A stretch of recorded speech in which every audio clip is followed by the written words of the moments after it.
युद्ध करते करते करते जब संध्या का समय हुआ तो भगवान नरसिंह ने हिरण्यकश्यप को अपनी गोदी में बिठा लिया और जैसे ही गोदी में हिरण्यकश्यप को बिठाया तो हिरण्यकश्यप ने कहा कि आप कौन हो? तो भगवान ने कहा कि मैं नारायण हूँ। जैसे ही नारायण शब्द सुना तो हिरण्यकश्यप क्रोधित होकर के उठने लग जाता है, लेकिन भगवान नरसिंह उसे अपने हाथों से दबा देते हैं और कहते हैं कि मैं आज तुझे मार दूंगा। तो हिरण्यकश्यप ने कहा कि मुझे तुम नहीं मार सकते हो। तो क्यों नहीं मार सकता हूँ? हिरण्यकश्यप ने कहा कि मैंने ऐसा वरदान प्राप्त कर रखा है। कि तुमने क्या वरदान प्राप्त रखा? हिरण्यकश्यप ने कहा कि मैंने ब्रह्मा से वरदान प्राप्त किया कि ब्रह्मा जी मैं ना दिन में मरूँ ना रात में मरूँ। भगवान नरसिंह ने कहा कि तुम अंधे हो क्या? अब कौन सा समय चल रहा है? क्या दिन है कि नहीं? रात है कि नहीं? कौन सा समय है? कि संध्या समय है। तो न तो दिन है न रात है, ये तो संध्या का समय है। दोनों का मिलन का समय है। दिन और रात जब मिलते हैं तो उसे हम संध्या काल कहते हैं। कि ठीक है, ये ठीक है, लेकिन मैंने उनसे दूसरा वर ये मांगा था कि न मैं जल में मरूं न थल में मरूं। तो भगवान नरसिंह ने कहा कि तू ये भी देख, तू जल में है या थल में है? हिरण्यकश्यप ने कहा न तो मैं जल में हूँ न मैं थल में हूँ, मैं तो आपकी गोदी में हूँ। तो फिर मैं तुमको मार सकता हूँ कि नहीं? तुम फिर भी मुझे नहीं मार सकते।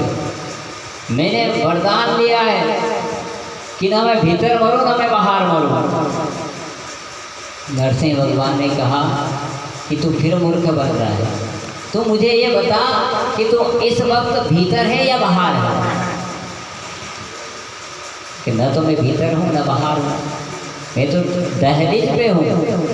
तो फिर मैं तुम्हें क्यों नहीं मार सकता? कि तुम फिर भी नहीं मार सकते हो, क्योंकि मैंने अगला वरदान मांगा था कि न मैं मनुष्य मरूं न पशु से मरूं। तो भगवान नरसिंह ने कहा कि ये भी तेरी मूर्खता है। तू मुझे ये बता कि मैं तुझे नर दिख रहा हूँ या पशु दिख रहा हूँ? बता मेरा शरीर क्या है? नर का है कि नहीं? आधा है, और आधे शरीर को नर कैसे मान लें? पशु का है कि नहीं? पशु का भी आधा है। तो फिर मैं तुम्हें क्यों नहीं मार सकता? कि भगवान आप फिर भी मुझे नहीं मार सकते हो। मैंने एक और वरदान लिया है। कि वो एक और वरदान बता, क्या लिया है? कि ना मैं अस्त्र से मरूं ना शस्त्र से मरूं। तो भगवान नरसिंह ने कहा ये भी तेरी गलती है। फिर मूर्खता कर रहा है। जिसके मृत्यु होना है उसके निश्चित होगी, चाहे कितने ही उपाय क्यों ना कर लो। कि आप मुझे नहीं मार सकते हो। क्यों नहीं मार सकता हूँ? न मेरे पास अस्त्र है न मेरे पास शस्त्र है। मेरे पास तो मेरे नाखून है, और मेरे नाखून किसी शस्त्रास्त्र से कम नहीं है। भगवान ने जब ये कहा तो हिरण्यकश्यप ने हंसने लगा। नारायण ने कहा कि तुम अब भी हंस रहे हो, मृत्यु तुम्हारी निकट है और तुम हंस रहे हो? कि हाँ भगवान मैं हंस रहा हूँ। क्यों हंस रहे हो? मैंने विधाता से एक और वर मांगा है। कि कौन सा वर मांगा है? कि मैंने विधाता से ये वर मांगा है कि तुम्हारी बनाई हुई सृष्टि के जितने भी प्राणी हैं, तुम्हारी सृष्टि में कोई मुझे नहीं मार सके। तो ये भी तेरी गलती है। कि क्यों? हिरण्यकश्यप तो ये बता कि मैंने ब्रह्मा को बनाया कि ब्रह्मा ने मुझे बनाया? कि आपने ब्रह्मा को बनाया, फिर मैं तुम्हें क्यों नहीं मार सकता? कि नहीं मार सकते हो भगवान, फिर भी आप मुझे नहीं मार सकते। कि क्यों?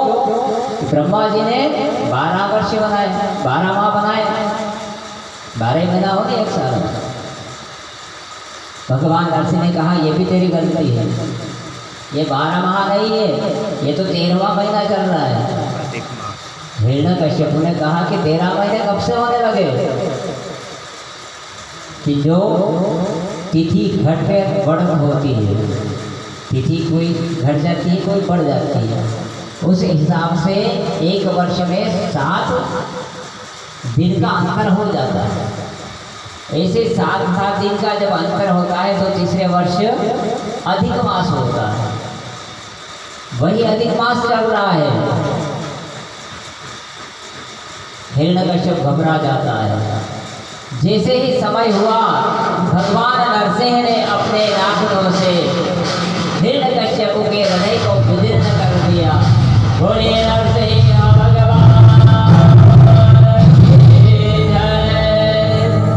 जैसे ही हिरण्यकश्यप का वध हुआ, आकाश से देवता लोग पुष्पों की वर्षा करने लगे, गंधर्व नाचने लगे और अप्सराएं गान करने लगे।